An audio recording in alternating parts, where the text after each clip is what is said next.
vis-a-vis the legislature, they might be able to get away because of their majority. Okay. But Yeah. So not which telling is the which is truth. again concerning, and that's exactly what, Mithali. How do we tackle Trump here? Because it's like a monster that has been unleashed. Absolutely. And we don't know which way he's going to tilt. The man who was up until some years ago in support of India and talking about Kashmir to be a bilateral matter and Correct. and an issue that is a sovereign issue of sovereignty for the country has suddenly come out, made an incomprehensible statement that you should actually come and speak about Kashmir, and US is ready to negotiate and they should find neutral ground, and they have in fact he's gone on and spoken on India's behalf that India has agreed that we are going to sit over there on a neutral ground and discuss this. So how and here we are in a very sensitive time where we want to sign that bilateral trade agreement with America, but how do we deal, how do we tread forward? Absolutely, absolutely. Thanks a lot, Megha, for getting me into the show. And, I think there are a couple of things I want to point out as an economist, right? The most important thing for a country to grow is policy stability. The stability that comes from solid leadership, the way the Prime Minister of India, Prime Minister Modi, has provided us over the last decade.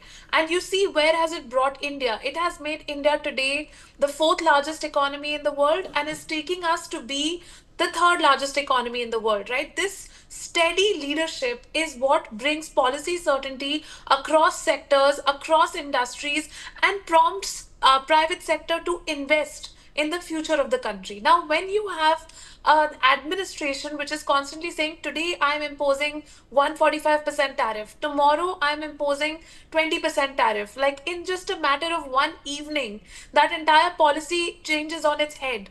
It creates a situation where private sector is absolutely confused. Should we invest? Should we not invest? And it just brings a halt to business as usual and to operations, right?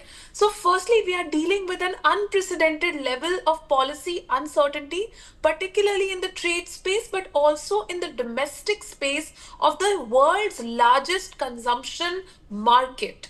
And this, of course, has a negative impact on the policy decisions that have to be taken and investment decisions to be taken in countries around the world. So that's the first thing. Second, for India, how do we deal with this kind of volatile situation when we want to make sure that our interests when it comes to the US economy are continued cooperation on sectors like technology, IT, as well as AI, our continued cooperation even on the defense sector. I mean, we have long ties with the US defense companies and with US defense markets. We don't want to end those ties. We want those ties to grow.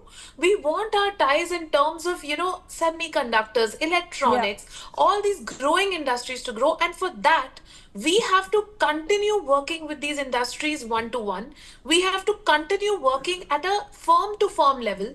We have to continue working with people down the line in the entire administration across bipartisan lines, because we don't know where this entire saga is actually going to end. So we have to work with a lot more people on the US side to make sure that the Indian perspective is reflected. Okay, on that note, I'm out of time, but I thank all of you for joining me, sharing your views on the subject, and I'll take a quick short break. Thanks for watching NewsX.